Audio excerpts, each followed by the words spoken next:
Hello বন্ধুরা, আজ তোমাদের সাথে শেয়ার করছি মার্চ মাসে আমার বাগানে কি কি ফুল ফুটছে।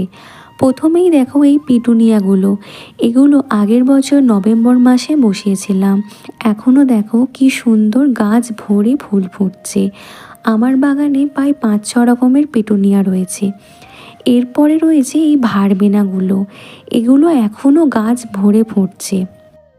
এরপরে রয়েছে এই ক্যালেন্ডুলাগুলো, একটু দেখো গরম পড়তে ছোট ছোট হয়ে গেছে, তবে এখনও ফুটছে, দেখতে কিন্তু খুব সুন্দর লাগছে। এরপরে রয়েছে এই ডালিয়াটাও এখন মিনি ভার্সান হয়ে গেছে।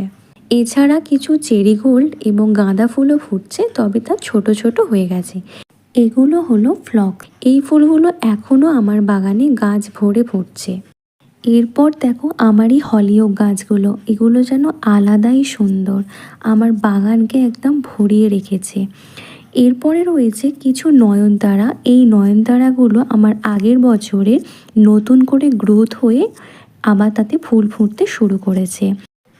আর বাগানবিলাস তো ভরে ভরে ফুটছে, তবে আমার কাছে বেশি বাগানবিলাসের গাছ নেই, তবে যে কটা রয়েছে সে কটাতেই একদম ফুল ভরে ভরে ফুটছে।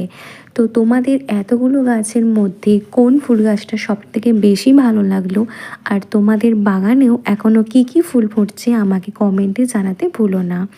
আর ভিডিওটা ভালো লাগলে একটা লাইক করে আমার চ্যানেলটা সাবস্ক্রাইব করে দিও। তাহলে দেখা হচ্ছে পরে ভিডিওতে।